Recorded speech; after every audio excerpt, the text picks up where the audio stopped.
Hi, I'm Eve. I work in NHS England and Improvement in the Southwest, and I'm going to share a few thoughts on how I'm trying to manage this strange and tricky time of home working and homeschooling. They are definitely not tips. I wouldn't presume to give anyone tips, but here's what's working for me. So I'm trying to keep my expectations really, really low, as low as they could be, and then a bit lower still. Really prioritising what's important, what's really important, brackets, that is not cleaning the house, and just really trying to be kind to myself about the things that are not happening at the moment. I'm really trying to relax some of the rules at home, or better still, actually co-create some rules with my children. I know that sounds a bit strange, but they are so much more likely to be happy and stick to things if they've created them themselves, I find. So that's really helping me and us. We are having plenty of treats and rewards for just getting through the day. It doesn't need to be anything big that we're celebrating. Just, it was Wednesday and therefore we're doing something nice this evening. Little things to look forward to feel really important. I'm trying to be really honest with myself and with everybody else about how hard this is, about the good moments and the light moments and the fun moments, but also the real challenges. And to be really honest, I'm being pretty ruthless and brutal about just staying away from what doesn't feel honest at the moment, and staying away from things that are not helpful and not real about how we're all having to manage life and struggle and cope. And then I guess it sounds really cliche, but I just think this is super hard, and I am trying really hard to be really kind to myself, really kind to my children, really not put them under extra pressure, and just hold on to the fact that, a day is just a day, and if it was a good day, that's wonderful, and if it was a not so good day, you can go to bed and start again, and hopefully the next day will be better. Sending everybody really, really good wishes. Context to this channel. You can see it right here. This is the one that we're talking about when you figure out whether this is the right notification. Right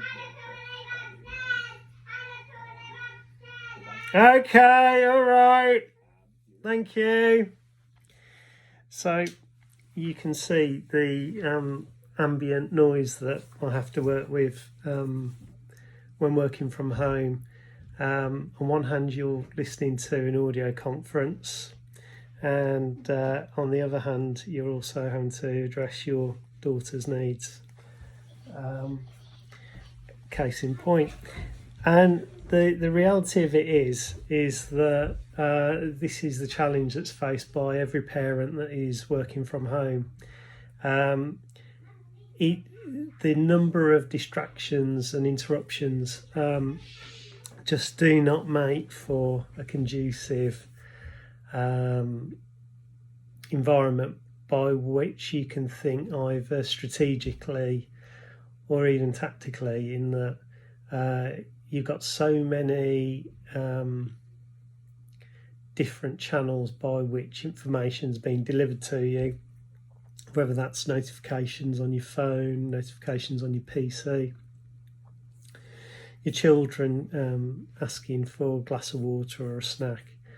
And then when you're trying to homeschool and you're teaching on a laptop and you've got notifications popping up left, right, centre, then it just means that you are literally lurching from meeting to meeting, making a decision time and again that is difficult. It complicates and slows down and inhibits the best decision making, and it is tough for people. I'm fortunate that I've got my own office here. I can lock the door.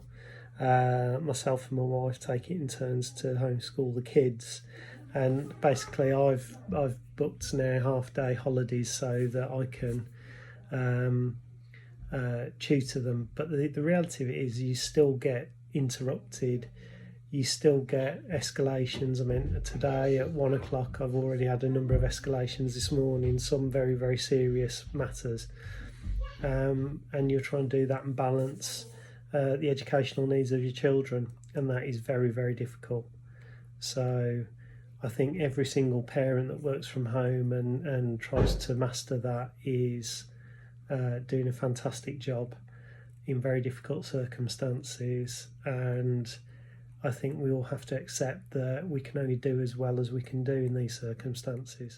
Hi there, my name is Tom and I work at NHS South Central and West, and I'm also dad to 2 primary school aged kids. So I've got Emily, who's 11, and Anya, who's 8. And like everyone, I found the whole homeschooling thing really hard, and one of the biggest struggles I've had is around guilt. So guilt that while my kids need me to help them, I'm in a Teams meeting with work. Guilt that I'm not as on as I could be at work, I'm letting my team down. Guilt that I'm not giving them enough attention, my kids, to help them. Guilt that I'm just a dad, not a teacher. Guilt that their education is suffering and they're missing out.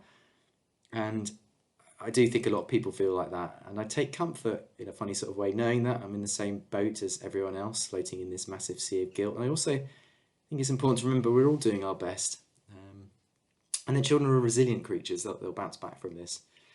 And I think a really big plus for me is I've had so much more time with my kids than ever before in our lives, and I've enjoyed that. So that's been a plus for me. So what have I learned beyond how to add fractions and the difference between passive and active sentences, which I'm learning at the moment, having to Google it. For us, routine really works. Knowing that the day's structured helps me as much as them, and we always begin with a walk. Oh, the walks, so many of them. And then the day's structured into short bursts of activity with loads of breaks. We start at 9:30 after our walk, finish about 2:33, and knowing that there's that structure in the day really helps, and plenty of snacks in between to keep people going, keep those blood sugar high. Low blood sugar, we all get tempers fraying. And I prepare the day ahead as much as possible, printing out the worksheet, setting up the Zoom calls, etc. One thing I did do at the end of last year is buy a Chromebook. We couldn't afford a laptop, a Windows one, but the Chromebook, 180 quid, has been brilliant. Other than that, I guess it's a case of just hanging on in there, keeping positive. When you count the first lockdown, we've done, God, so many months of this, and what's a few more weeks, he says very optimistically. 1 minute, Angela. Just on the phone. Be 1 minute, all right? All right. Yeah, no, great. It's a client situation at the moment.